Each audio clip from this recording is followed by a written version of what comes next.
सच्चिदानंद भगवान की जय।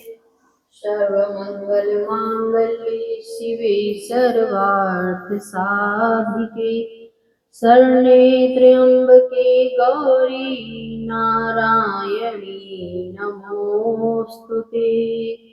बोली जगत जननी मैया की जय। सच्चिदानंद भगवान की जय। श्रीमद् भागवत के 12वें अध्याय के दूसरे श्लोक को आप सब लोग श्रवण करें। मय्यावेश मनो ये माम नित्ययुक्ता उपासते श्रद्धया पर्योपेतास्ते मे युक्तमा मतः। जो मुझ में अपने मन को अवशोषित करके नित्य प्रति मेरी उपासना करते हैं, जिनकी मुझ में अत्यंत श्रद्धा है, उन्हें मैं अपने से अधिक जुड़ा हुआ मानता हूँ। वे श्रेष्ठ हैं। जिसने मेरे प्रति स्वयं को अर्पित कर दिया, जिसका मन मेरा हो गया, जिनकी उपासना का क्रम टूटता नहीं, जिनकी आस्था सदैव दृढ़ है, जिनकी श्रद्धा में कभी कमी नहीं आती, भगवान कहते हैं वही मेरा श्रेष्ठ भक्त है। मेरी आसक्ति से बढ़कर दुनिया में जिसके लिए कुछ भी नहीं बचे, जो मुझसे बढ़कर संसार में किसी भी वस्तु को महत्वपूर्ण न माने, जिसके मन में प्रेम और श्रद्धा की अतिशयता हो, वही श्रेष्ठ भक्त है। अतिशय श्रद्धा वह है जिसमें कोई हिला डुला ना पाए। मीरा ने अपने गोविंद के प्रति, प्रभु के प्रति श्रद्धा और प्रेम मन में बसाया तो फिर सब कुछ दांव पर लगा दिया, लेकिन पीछे नहीं हटी। फिर उसे लोक लाज, पति राणा भोजराज और ससुर राणा सांगा की भी परवाह नहीं रही। वह अपनी धुन में ही गाती रही, राणा जी मैं तो गोविंद के गुण गाना, राणा रूठे नगरी ले ले, हरि रूठे कहाँ जाना। अगर राजा रूठ जाए तो अपनी नगरी से बाहर निकाल सकता है, पर मेरा भगवान रूठ गया तो मैं कहाँ जाऊंगी।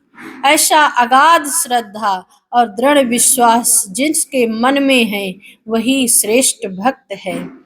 यहाँ बुद्धि और तर्क की आवश्यकता नहीं होती, किंतु आज का युग बुद्धि के विकास और ज्ञान के उच्च शिखर पर पहुंचने की भावना रखने वाला युग है। इस युग की सबसे बड़ी विशेषता है और इस युग की सबसे बड़ी विडंबना भी है। जब हम बुद्धि का विकास करते करते हृदय की संवेदनाओं को मार देते हैं, तब हमारी आध्यात्मिक प्रगति वहीं रुक जाती है।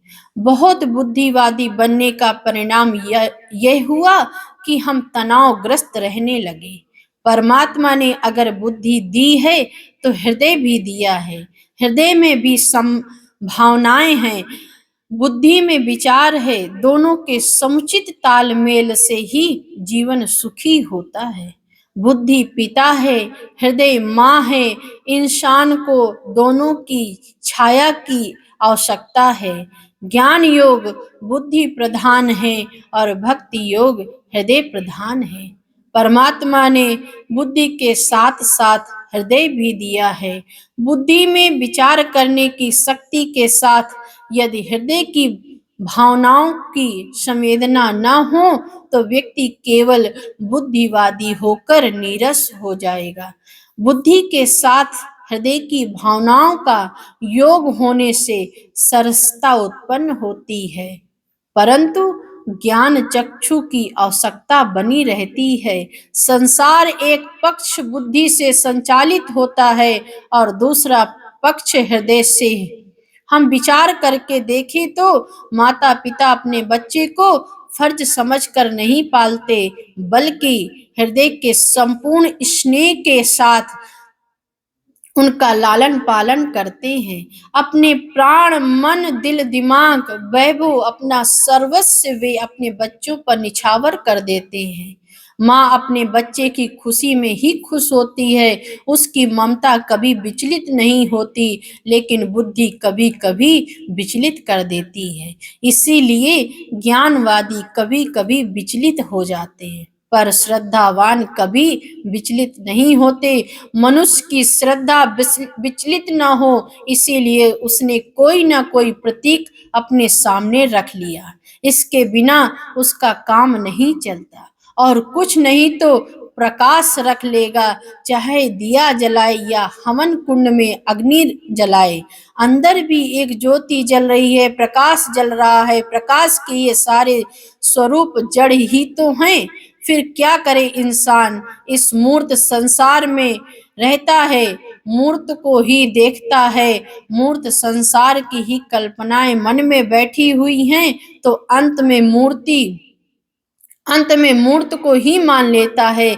आनंद की बात यह है कि जिस भावना से आप परमात्मा को पूजते हैं, जैसी आपकी धारणा बन गई है, जो ध्यान में बस गया है, अंत में उसी रूप में वे सामने आएगा। लेकिन दृढ़ता खरी होनी चाहिए। दुख इस बात का है कि हमारी दृढ़ता में कमी है, श्रद्धा और विश्वास में कमी है, समर्पण में कमी है, जिनके कारण हम इन सभी अनुभूतियों को ले पाना छूट जाता है। बोलिए सच्चिदानंद भगवान की जय।